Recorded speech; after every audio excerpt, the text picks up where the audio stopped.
TV Imaculada, o Evangelho em primeiro lugar.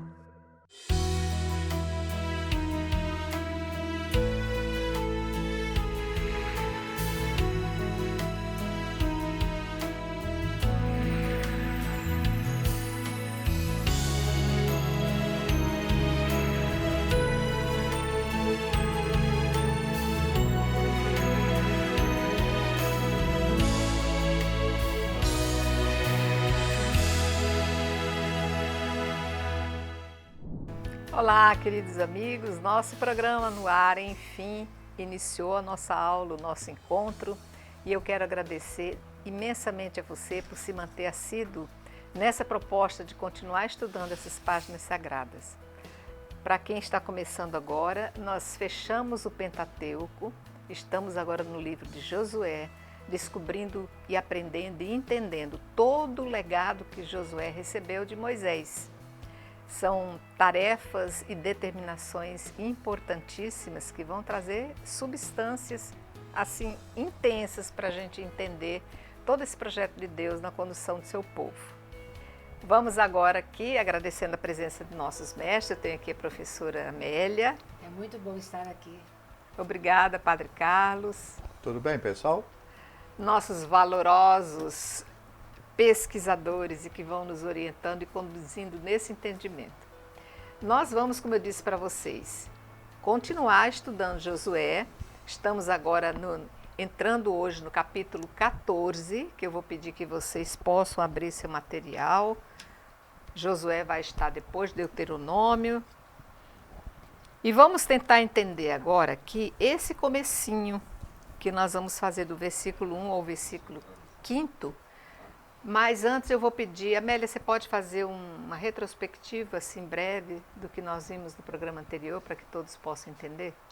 Então, nós estamos estudando no livro de Josué, estudamos até o capítulo 13 no programa passado, percebemos que o livro de Josué ele faz memória de uma maciça distribuição de terra entre o povo das tribos de Israel. O livro de Números também faz essa memória, também vai dizer alguma coisa. Aí a gente está vendo que a terra é distribuída por sorteio. Faz um sorteio, né?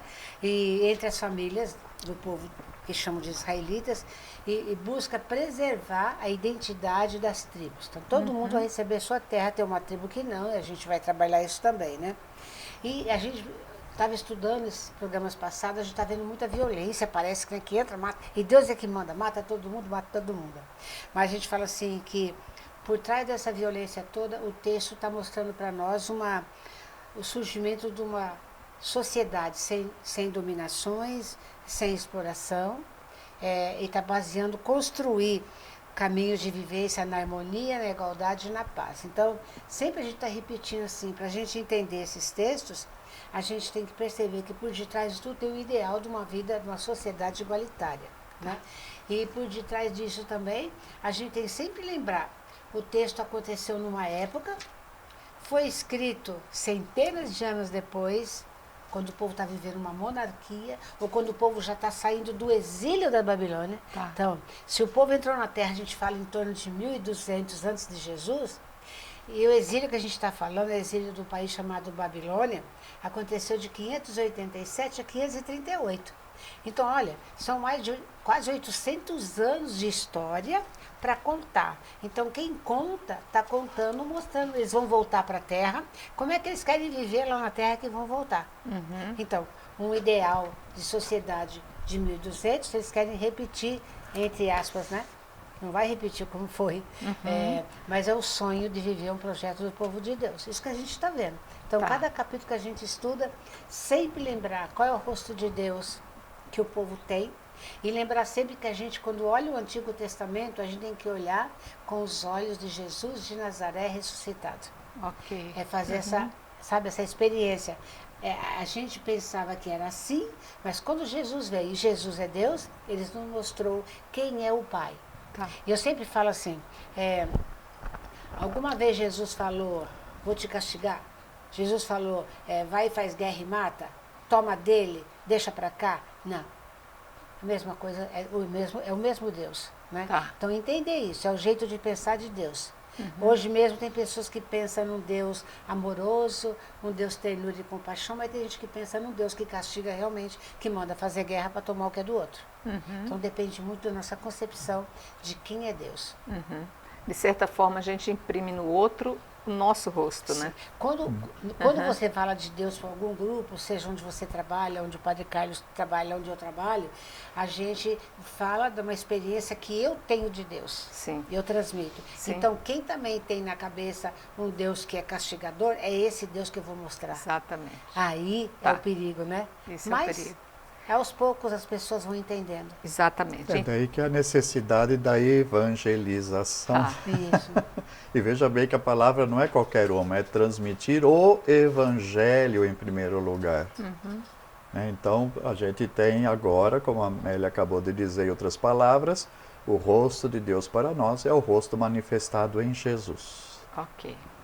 Então, vamos começar o capítulo 14. Vou fazer essa leiturazinha do versículo 1 ao 5. E aqui vai dizer, nesta introdução: Estas são as heranças que os israelitas receberam na terra de Canaã, que lhes deram como herança o sacerdote Eleazar e Josué, filho de Num, com os chefes de família das tribos de Israel.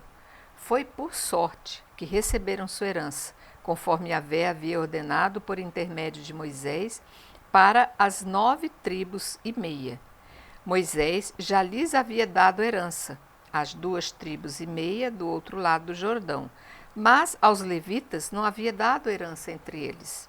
Os filhos de José, porém, formavam 2 tribos, Manassés e Efraim, e não se deu na terra parte alguma aos levitas, a não ser cidades para nelas habitarem, com as pastagens para seu gado e a sua manutenção. Os israelitas fizeram conforme Yahvé havia ordenado a Moisés. É assim, parece coisa de castigo, mas na verdade é uma premiação, né, Padre? Eu talvez venha reforçar o ideal que deve ser o homem que serve a Deus, abrir mão das coisas terrenas. Talvez tenha sido por isso que os levitas, homens que serviam ao templo, não tiveram parte nessa distribuição de terra. Nós acompanhamos no livro de Números e de Levítico essa questão, onde os levitas eles são consagrados para o serviço, primeiro da Arca da Aliança, né, da tenda do encontro, com todos o aparato, né, que havia em volta dela, os pertences, os adornos, a proteção, etc. Então, nós vimos lá atrás essa questão, né? A tribo de Levi é escolhida para o serviço da arca juntamente com os sacerdotes. E então isso vai se perdurar durante a história toda, com algumas transformações ao longo dos séculos, né, das situações, mas realmente é dessa maneira. Mesmo no tempo de Jesus, no templo de Jerusalém, os levitas estão ali fazendo as diversas funções já no templo em Jerusalém nessa época, né? Não aqui ainda, onde a arca, né, está acompanhando ainda o povo nos cortejos, nas caminhadas e assim por diante. Então, o que acontece é isso, né? Eles têm como função essa que a gente falou e não recebem terra, mas recebem, então, das ofertas, né, levadas a Javé para os sacrifícios. Eles, levitas e sacerdotes, recebem a sua parte, né, para o sustento principal. Mas acabamos de ler aqui que eles têm também não territórios, né, mas têm algumas cidades com seus arredores, evidentemente, como diz aqui, para que eles possam ter não apenas habitação, mas também, né, o poder criar o seu próprio gado ali, né, as suas ovelhas, e daí tirar também parte do seu sustento.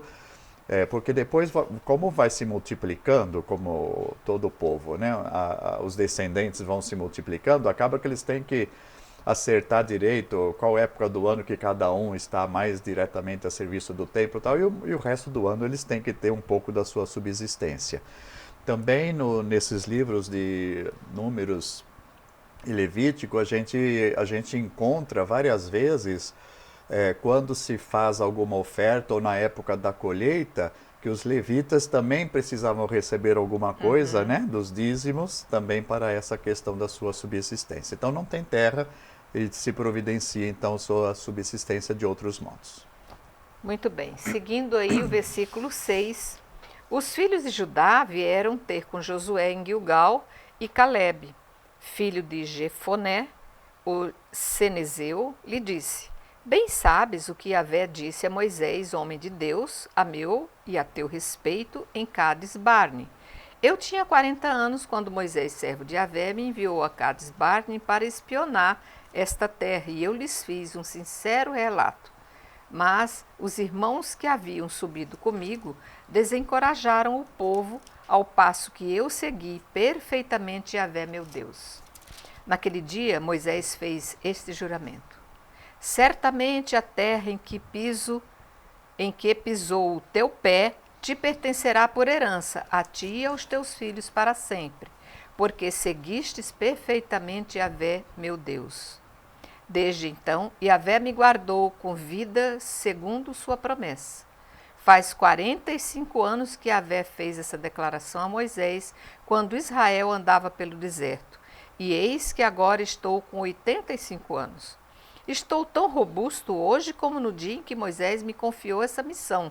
Minha força de hoje é como a minha força de então para combater e para ir e vir. Agora, pois, que se me dê esta montanha de que me falou Yahvé naquele dia. Ouviste, naquele dia, que lá estavam os Enassins e grandes cidades fortificadas. Porém, se Yahvé está comigo, eu os expulsarei, como disse Yahvé. Josué abençoou Calebe, filho de Jefoné, e lhe deu Hebrom como herança. Assim, Hebrom permaneceu até hoje como herança de Calebe, filho de Jefoné, o cenezeu, porque seguiu perfeitamente Yahvé, Deus de Israel. Outrora, o nome de Hebrom era Cariate Arbe. Arbe era o maior homem entre os Enassim. E a terra descansou da guerra.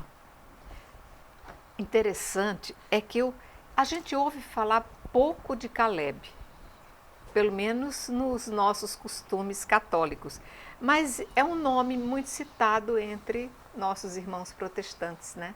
Ele tem um legado aqui bem diferente, né, Amélia? O Calebe, ele vai falar o que está lá em Números do capítulo 13 e capítulo 14, quando ele vai vão lá fazer a exploração, olhar, é alguém, um espião. Uhum. Ele vai lá para ver como é que é. Mas como o nome engraçado é que o nome dele significa animal. Cão. Né? Cão. Né? Mas você leu e fala assim, que entre todo mundo que estava de exploradores, ele foi o mais forte, o mais com vontade de lutar mesmo, mais animado, né? E ele pertencia à família de Edom, né, Edomitas, lá de Esaú. Então ele vai e cabe a ele, né? Cabe a ele, então, uma localidade que vai ter bastante história. Em seu discurso ele vai repetir, às vezes, várias vezes o nome de Moisés também. Aí a gente percebe que nesse capítulo, nesse texto que você leu também, que parece que passou um tempo, né? Já estão uns anos, talvez uns 5 anos que estão lutando pela conquista da Palestina, né? Mas também a gente nunca sabe direito, nos contos da Bíblia, número de anos, a época, né? Tudo isso é mais ou menos que a gente fala também, né? E segundo o livro de Números 13 e 14, o Calebe era considerado companheiro de Josué. Tá. Né? E agora ele vai. Então ele está pedindo o que é dele, que Deus prometeu para ele. Né? Aí, pelo que fala onde ele vai morar, ele quer, na realidade, o Monte Hebron, né? Então, aí o relato nos diz, né? Primeiro vamos recordar, você depois pode consultar na sua Bíblia, Números 14, 6 a 10, principalmente, quando então Moisés envia ele e Josué para essa exploração antecipada da terra. E a promessa, né, que foi feita, como ele recorda aqui, Yahvé prometeu por meio de Moisés que aquela terra onde eu pisei seria minha, agora ele está pedindo que se cumpra isso. Também nós encontramos em Deuteronômio 1, 34 a 36.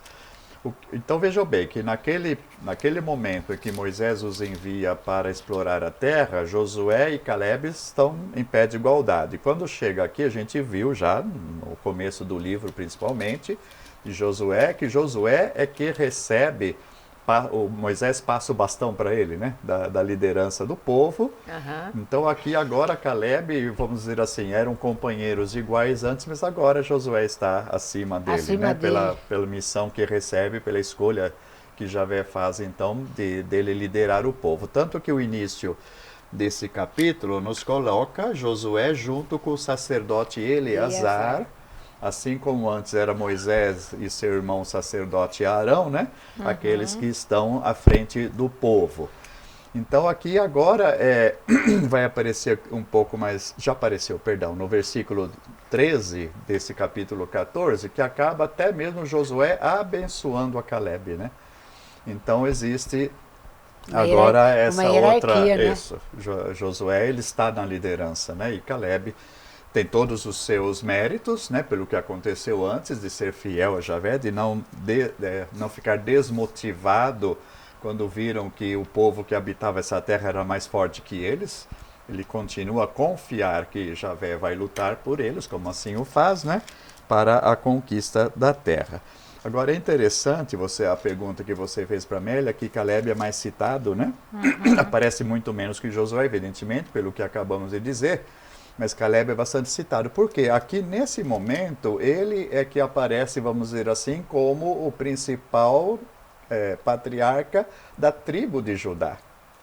Então essa herança que Caleb pede, né, daquilo que havia sido prometido a ele, vai ser então constituído o território da tribo de Judá, que acaba sendo a maior tribo, a mais importante, a que vai sobreviver mais tempo, né, depois da invasão da Assíria, que acaba com a parte norte e assim por diante. Então o Caleb, ele aqui, além de Judá propriamente dito, né, que é o grande patriarca da tribo, ele vai ser aqui o representante de toda ela nesse momento. Muito bem. Vamos seguir, agora vamos entrar no capítulo 15. Vocês vão vendo que agora nós entramos nesse trecho de Josué, esses próximos capítulos, em que tem muita narrativa, né, padre? Então nós vamos citar só alguns trechos. O senhor quer que eu já vá lá para o final, então, do 15? Vamos ver aqui o que nós vamos fazer. Como o que está nesses capítulos a seguir são muitas listas de cidades, isso. A gente não vai ficar lendo tudo isso, porque, francamente, seria praticamente um índice, né? Ler um mapa ou coisa do tipo. A gente só destacou alguns versículos que vamos ler agora, porque esses versículos vão nos colocar uma visão um pouco mais histórica, digamos assim, do que os capítulos anteriores deram a nós. Os capítulos anteriores falam da conquista da terra, que eles atravessam o Jordão, Jericó, depois outras cidades, né? E como já foi lembrado no início do nosso programa e dos programas anteriores, manda exterminar, né? Arrasar a cidade, exterminar povo, etc. Esses versículos aqui, eles vão dizer para nós que não foi assim também tão radical a coisa, no sentido de que não foi todo mundo exterminado que estava lá antes, mas continuam a haver algumas, não digo cidades talvez, mas alguns povos que coabitam, né, com o povo de Israel, e isso vai se estender por bastante tempo. Eles vão se misturar também quando entrar, né? De certa maneira, sim. Se a gente recorda o caso lá atrás de Raabe, gente, né? Em Josué 6, no final do capítulo 6, só para recordar, a gente sabe, né? Raabe era prostituta, acolheu os espiões, exatamente, isso, né? O Josué e o Caleb, o salvou, né? De serem mortos naquela ocasião em que entraram na terra. Depois é prometido que ela e sua família seriam salvas, né? E assim aconteceu. Então, no capítulo 6, lá no versículo 25, diz assim para a gente: Josué perdoou a vida de Raabe, a prostituta, sua família e tudo que tinha. Raabe viveu no meio de Israel até hoje, por ter escondido os emissários que Josué enviou para explorar a terra, né? Explorar Jericó. Então aqui a gente comentou naquela ocasião que exatamente, né? São estrangeiros, não é do povo, mas são salvos dessa perspectiva e convivem, né? E entra até na genealogia depois de Davi e de Jesus. E esses outros versículos que vamos ler agora é uma situação semelhante, então. Vamos lá a esses versículos. Sugiro aí vocês irem lá para o finalzinho do 15, o 63 apenas, que vai dizer: mas os jebuseus que habitavam em Jerusalém, os filhos de Judá não puderam expulsá-los. Assim os jebuseus ainda hoje habitam em Jerusalém ao lado dos filhos de Judá. Aí por isso que quando conta a história também, a gente tem que estar sempre lembrando disso. Porque do jeito que a Bíblia conta a história, parece que eles chegaram fortemente armados. Do deserto estavam armados? Do quê? Chegaram e foram tomando, parece que uma cidade atrás da outra. Foi um processo enorme, longo, e não conseguiram nada. Mais provável que eles foram chegando, e como são, a gente chama, já falamos várias vezes, são cidades-estados muradas com uma única entrada. Isso. Dentro mora o poder político, religioso, econômico e social. O povo, que tem pequenas chacrinhas, vamos dizer, mora tudo em volta dessa cidade-estado. Quem sustenta a cidade são esse povo. Gente lascada também, oprimida pelo poder. Então, o povo de Israel vai chegando, vai se juntando a esse povo que está em volta. São lascados também, se ajuntam e vão se fortalecendo. E com o tempo eles conseguem dominar e conseguir. Vamos ver o próximo versículo. O capítulo 16, no 10. Isso. Os cananeus que habitavam Gazer não foram expulsos e permaneceram no meio de Efraim até o dia de hoje, sujeitos a trabalhos forçados. O 17, a partir do 1. A parte da tribo de Manassés, ele foi o primogênito de José, foi primeiramente para Maquir, primogênito de Manassés, pai de Galaade, porque era um guerreiro. Teve o Galaade e o Bazã. Depois dele, foi para os outros filhos de Manassés, segundo seus clãs, aos filhos de Abiazer, aos filhos de Eleque, aos filhos de Esriel, aos filhos de Sequém, aos filhos de Éfer, aos filhos de Semida. Esses eram os filhos varões de Manassés, filhos de José, conforme seus clãs. Aliás, deixa eu falar uma coisinha, né? Ali no início do capítulo 14, falou pra gente que os levitas não tinham recebido herança, né? Como já comentamos. E também faz uma ressalva, que até parece ser um acréscimo posterior, no 14:4, diz assim: os descendentes de José, que a gente viu agora aí, formavam duas tribos, Manassés e Efraim. Aqui veja bem, né, que uma tribo não recebe terra, enquanto que seria a tribo de José dividida em duas. Aqui é para manter o número 12, número simbólico dos descendentes de Jacó. Porque se os levitas não recebem, então eles têm que dar um jeito, aí divide, né? De completar os 12, então o que era para ser um vira 2 para completar o lugar de Levi que não recebe terra. Um outro versículo que a gente lê agora, no capítulo 17, capítulo 17, versículo 12. Ainda não, vamos completar esses dos povos que ficaram no meio ainda, tá? Então, capítulo 17, versículo 12.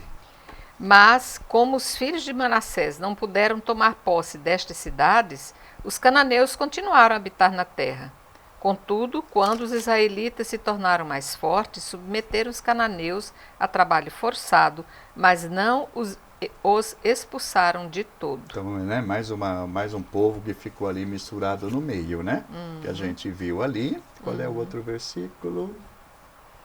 Aí agora nós iríamos para o 14, fechando aí o 17. Mas a gente pode fazer o seguinte, eu vou pedir um pequeno intervalo e a gente vai, enquanto vocês vão entendendo essa sequência, vocês podem aproveitar, ler todo o trecho, mas como foi falado pelo Padre Carlos, realmente é só citações de cidades. Então, por isso que nós estamos pensando alguns trechos mais relevantes desses capítulos. Mas nós já voltamos.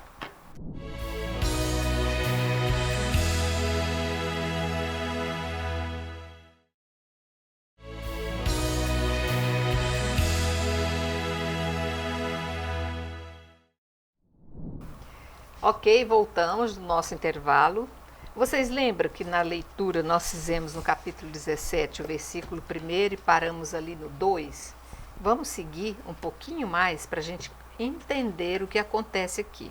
O versículo 3 do capítulo 14 vai dizer: Salfaade, filho de Éfer, filho de Galaade, filho de Maquir, filho de Manassés, não tinha filhos, mas somente filhas, cujos nomes eram Maala, Noa, Egla, Melca e Tersa.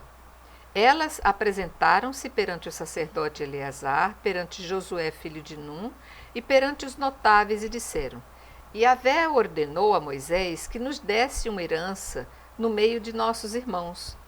Foi-lhes dada, então, segundo a ordem de Yahvé, uma herança entre os irmãos de seu pai.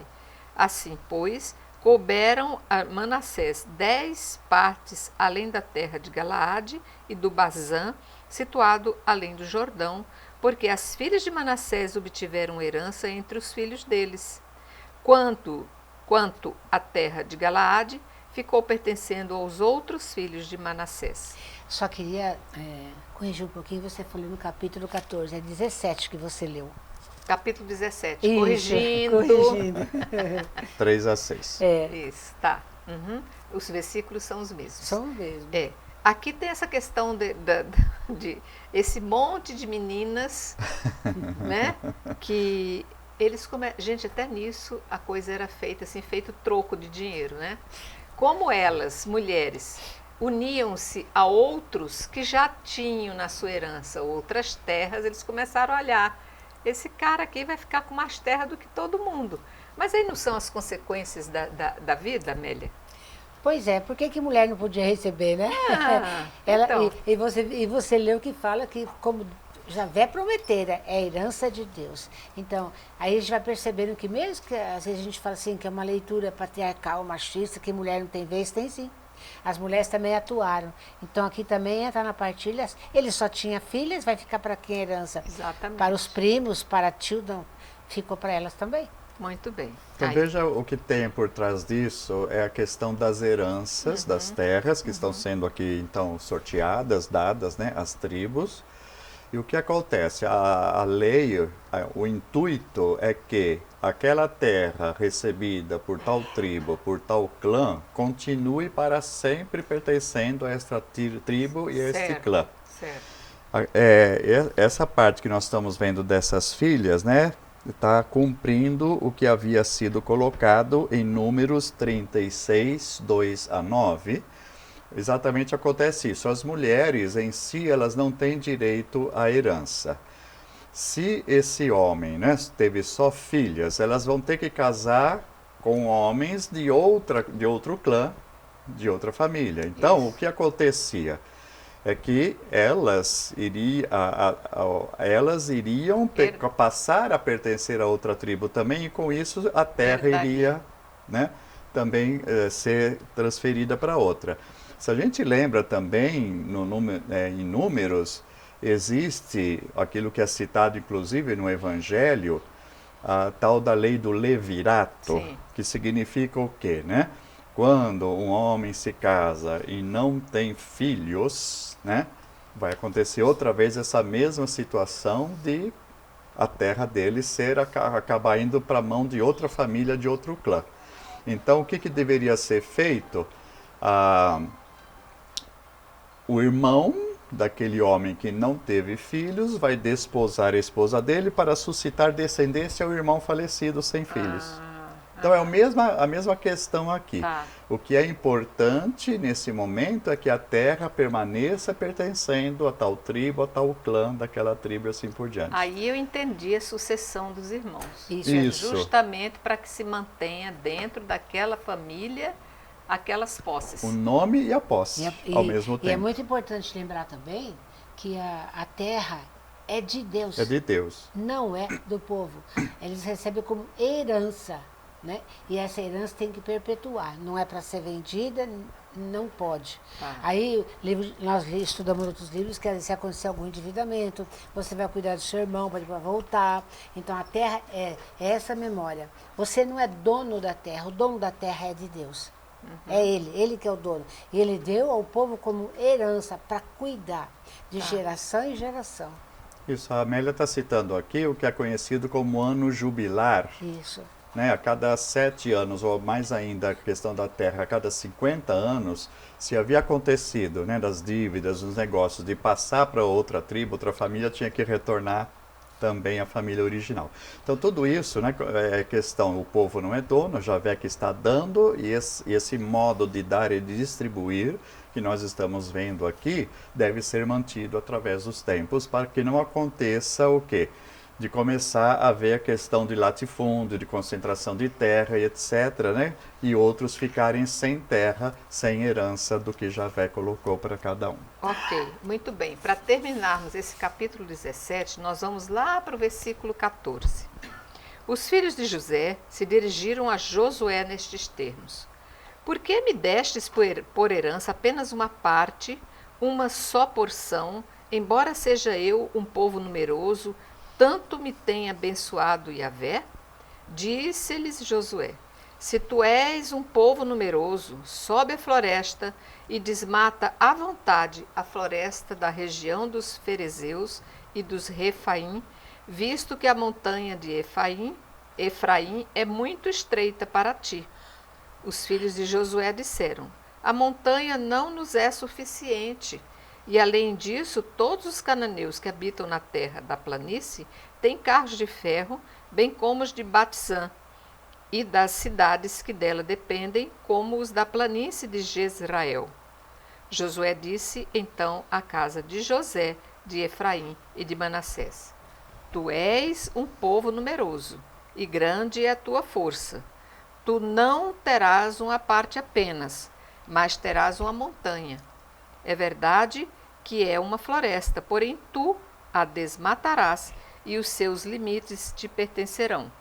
Além disso, expulsarás os cananeus, não obstante possuam carros de ferro e sejam fortes. Aí parece que Josué virou até um profeta, né? Tu vai conquistar. Gente, mas eu imagino a luta desse pessoal para fazer esse povo entender o que era de cada um. Porque, claro, né, o olho cresce, né, e a boca baba, né? Fica todo mundo ali querendo um pedaço a mais, né? Por isso mesmo que essas listas todas que nós não estamos lendo, né, o que acontece? Seriam praticamente uma escritura.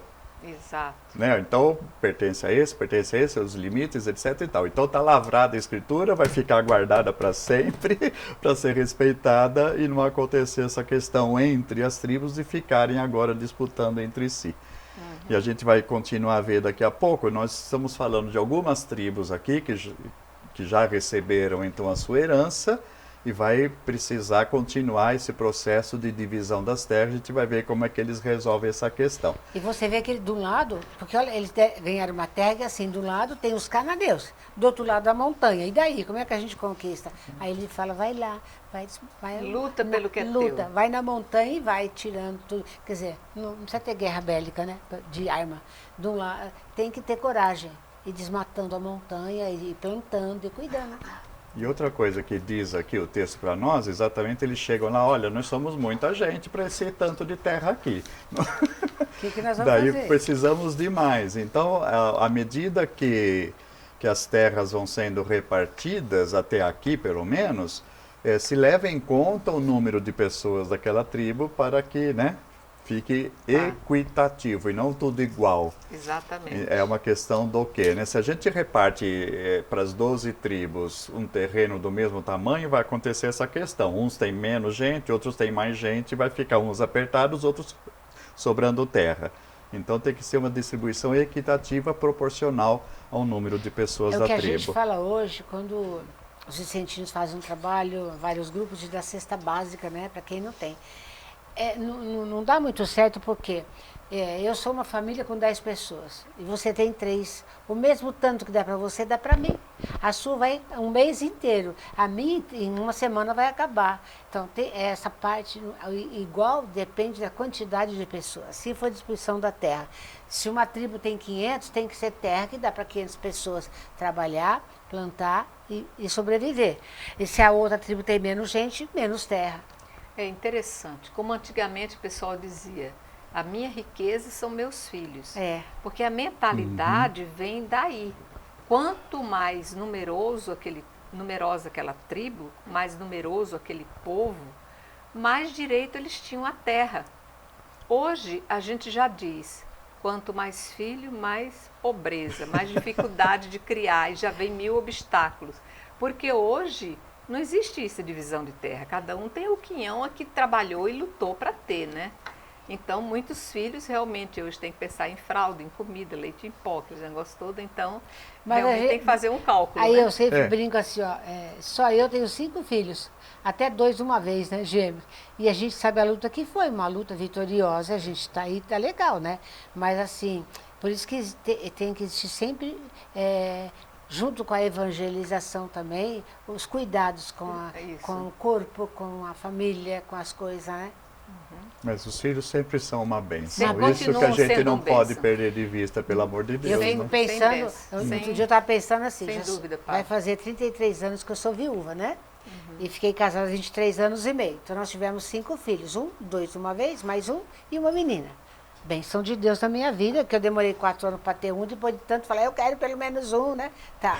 Mas aí fiquei sozinha, viúva, com 5 filhos, todos casados. Então hoje eu tenho do sangue 8 netos, mais um bando de neto que é por afinidade. Já tenho 5 bisnetos por afinidade. Aí eu olho assim e falo, tu era só. Assim, quando eu saí de casa. Casei com o Geraldo. Tivemos 5 filhos. Olha que eu fiz. Olha a maravilha de Deus na vida de tanta gente que hoje faz parte da minha vida. Exatamente, Né? esse é o semear. É o semear, então Né? tá bom. Isso aí. Gente, então entramos agora no capítulo 18. Eu vou ler esse trecho a partir do 1 até o 9. Toda a comunidade dos israelitas se reuniu em Silo, onde se armou a tenda da reunião. A terra toda estava submissa diante deles. Contudo, restavam entre os israelitas 7 tribos que ainda não haviam recebido a sua herança. Disse então Josué aos israelitas: Até quando negligenciareis tomar posse da terra que vos deu Yahvé, Deus de vossos pais? Escolhei 3 homens por tribo, para que eu os envie. Irão percorrer a terra e farão uma descrição dela com vistas à sua herança, após o que voltarão a mim. Repartirão a terra em 7 partes. Judá permanecerá no seu território ao sul, e os da casa de José permanecerão no seu território ao norte. Fareis, portanto, uma descrição da terra em 7 partes e matrareis aqui, para que eu possa lançar sorte por vós aqui diante de Yahvé nosso Deus. Os levitas, porém, não terão parte alguma no meio de vós. O sacerdócio de Yahvé será a sua herança. Quanto a Gade, a Ruben e a meia tribo de Manassés, já receberam a sua herança além do Jordão, ao oriente, aquilo que lhes deu Moisés, servo de Yahvé. Assim, esses homens se dispuseram e se foram. Aqueles que iam fazer a descrição da terra, Josué deu esta ordem: Ide percorrer a terra e descrevei-a. Depois voltai a mim e lançarei a sorte sobre vós, aqui diante de Yahvé, em Silo. Partiram, pois, esses homens, percorreram a terra e a descreveram pelas cidades, em 7 partes em um livro, e depois voltaram Josué no acampamento em Silo. E eu vou parar aí, porque que já é o resultado daquilo que foi determinado, né, que eles fizessem. Como é que Muito fica bem. então? A questão da terra era algo assim, no sentir, conforme a orientação de Deus no coração deste homem agora, desse grande orientador Josué, né? A Como é primeira que- coisa que você leu ali logo no versículo primeiro, a Assembleia se reuniu em Silo e ali instalou a tenda do encontro. Lembra que no deserto também tinha a Tinha a tenda do encontro. Então, esse Silo é um dos primeiros santuários das tribos. Aham, Né? aham. É muito bonito você perceber que a divisão da terra é um ato sagrado, que é presidido pelo conquistador da terra, aqui, que é Deus. É Deus que Interessante, conquista. você falou uma coisa aí, a tenda da reunião era o local do encontro com Deus, o local sagrado, mas era um local que era ambulante. Ele Sim. andava né, ao longo desses 40 anos. Mostra que Deus era um Deus itinerante, que caminha junto com o povo. Isso. Agora aqui, como eles começam a se radicar na terra, eles começam a se estabelecer na terra, a tendência é que essas tendas da reunião comecem a ficar fixas. Exato. Daí o porquê que você falou, o Silo foi o primeiro local onde vai se É o primeiro estabelecer santuário das tribos. uma igreja permanente, É. fixa, né? Ali, veja bem, até então, o principal acampamento do povo ainda está além do Jordão, Tá. que era Gilgal, para Isso. onde retornam várias vezes. Aham. Agora já entrou na terra, já começa a distribuição, então vai para esse lugar que está bem no centro, né, das terras todas. E aí vai permanecer a Arca da Aliança. Primeiro, então, começa ainda a tenda móvel. Depois, vocês já falaram, se estabelece um templo, né, fixo, e vai ficar aí até que Davi construa o templo em Jerusalém. Que é o templo definitivo. Que daí vai ser levado para lá a arca, né, e vai ter o templo definitivo, exatamente. Então, padre, me fale, Gilgal, então, que é logo que eles atravessam o Jordão, Isso. sob o comando e orientação de Josué, que é aquele círculo, vocês vão lembrar, de pedra, cada um que passa Isso. pelo Jordão aberto, eles vão pegando as pedras do fundo do leito do rio. Né? Uhum. E eles vão estabelecer, ali também já se monta um local sagrado de Ali encontro? não me é relatado no que nós lemos até agora, eu não tenho certeza para dizer a Então, você. Eu estabelece acho só que o não. povoado, mas não tem o local Eu sagrado de encontro, tem. né? acho que não. Não. Agora vamos recordar o seguinte, né? Nós temos esse primeiro local aqui descrito, Silo, que é muito importante. Tá. Né? Depois, ao longo da terra, vão sendo criados outros templos, alguns Seriam deles... as sinagogas, vamos dizer Não, assim? pequenos Não. templos, mas Tá. o que significa um templo nessa época? Significa um altar, onde se oferece um sacrifício, tudo feito de pedra, etc. E que às vezes às vezes é embaixo de uma árvore também. Também. Não tem templo como a gente pensa de pedra, de madeira. Entendi, tá. Não é propriamente um recinto fechado. Não. Tá. E também é a tenda. Imagina Continua uma sendo, tenda. entendi, tá. Essa construção de construir vai ser mais na monarquia. Tá. Mas e tem alguns templos que remontam ainda à tradição de Abraão ainda. Sim. Lembremos de... Como é que chamam dele? Lutou com o anjo lá? Betel. Betel, por exemplo, remonta à tradição de Abraão. E esse local, embora o pessoal tenha saído, Egito, tudo isso, mas ficou sendo um lugar de sacrifícios, né, de orações, Porque etc. a primeira coisa que Abraão faz quando ele desce, ele monta ali um altar. Exato. Aí, conforme caminho, vão montando o altar. Então, tem muitos... Se você pegar a pesquisa arqueológica hoje, você vê muitos altares, são pedras, árvores sagradas que eles colocam lá embaixo da árvore. Ainda não se constrói assim um E templo. vai acontecer o quê? Muitos desses lugares também, onde acontecem altares, né, sacrifícios, etc., muitos deles eram usados pelos cananeus que habitavam aí antes. Tá. Vai acontecer com o evoluir da história que vai acontecer muito sincretismo, ou seja, né, o povo de Israel entra ali, vê esses Cada altares, um. começa a misturar com as divindades cananeias, Baal, Astarte principalmente, e vai chegar lá em Josias, rei lá na frente, que ele vai acabar de vez com esses altares, com esses lugares de culto, e aí sim vai centralizar somente em Jerusalém o culto a Javé. Daí sim surgem o que nós chamamos hoje de sinagoga, que é o lugar da reunião e da leitura da palavra, mas não de sacrifícios. É porque não tinha só o Deus deles, existia um mundo povoado de deuses, e cada um com a sua cultura, com o seu Deus, seu culto. Uhum. Muito bem. Mas aqui o que acontece, né? Além de falarmos desse local, qual é a providência que está sendo tomada? E aqui fala bastante bem.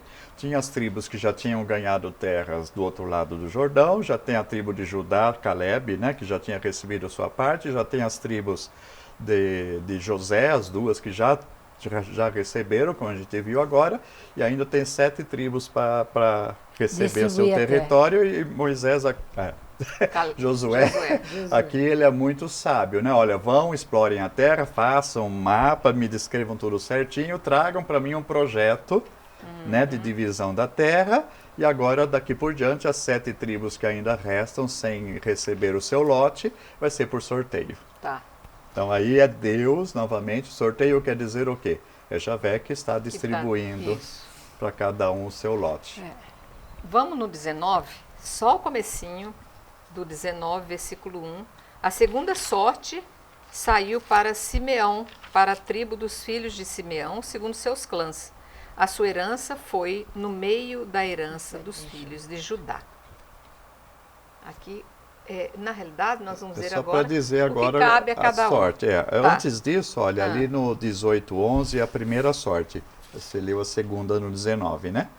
Então 18:11. Quer Pode que ler leia para o nós, 11, sim, por padre? favor.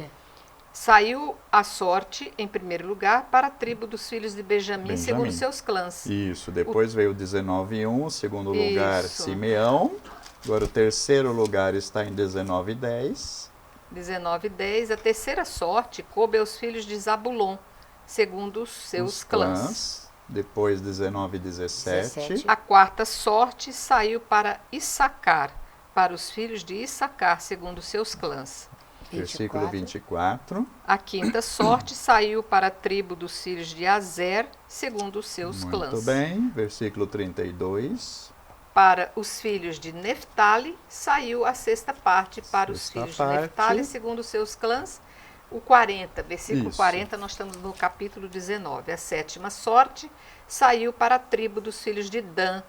Por clãs também. Por tá? clãs. E aí vem entre um versículo e outro a descrição dessa parte aí que coube a cada um, tá? Tá, então aqui no 49 do versículo do capítulo 19. Havendo terminado a repartição da terra segundo as suas fronteiras, os israelitas deram a Josué, filho de Num, uma herança no meio deles. Segundo a ordem de Javé, deram-lhe a cidade que ele pedira, Tamnat-Sará, na montanha de Efraim. Ele construiu a cidade e nela se estabeleceu. Essas são as partes da herança que o sacerdote Eleazar, Josué, filho de Num, e os chefes da família repartiram por sorte entre as tribos de Israel em Silo, na presença de Javé, à entrada da tenda da reunião. Assim, concluiu-se a partilha da terra. Muito bem. A gente vai ver que Deus sopra, aquece o coração, orienta, e esses homens estão tão abertos à vontade de Deus, eles realmente recebem essa missão como se eles fossem o porta-voz de Deus. E acontece realmente essa divisão muito sábia, né? Com muitas reclamações, com certeza, né, padre, aqui e acolá, como a gente já viu acontecer aqui, mas ele estabelece a paz entre todos aqueles filhos, né? Quando a gente for estudar o livro de Juízes, a gente vai ver que ainda falta muita terra para conquistar. Aqui em Josué, fica tudo fica em paz. Fica 0-0 agora aqui. Mas quando a gente começar a ler Juízes, vai perceber que ainda falta muita terra. Aí essas terras depois ficarão por conta do que nós vamos compreender lá na frente. E depois acontece que nesse tempo dos juízes, o pessoal em volta, outros povos querem reconquistar o que foi perdido, então fica aquela briga para conseguir manter a posse conquistada até então. Nós vamos mostrar, né, o mapa da divisão. Isso, para encerrar o nosso programa, né? Vai colocar Temos um mapa aí para que a gente veja os territórios como ficaram distribuídos. Como é que ficaram. Aí no mapa você percebe direitinho a divisão que a gente leu até agora. Então, desde que o mundo é mundo, gente, filhos nem sempre concordam com as divisões que os pais deixam por herança, né? E somente um Aqui último detalhe, que já estamos aham. no final do tempo, gente, vendo o mapa ainda, né? Veja bem que interessante que o último a receber o lote de terra foi quem? Depois das 7 tribos? Josué, o líder. Ele foi o último que recebeu.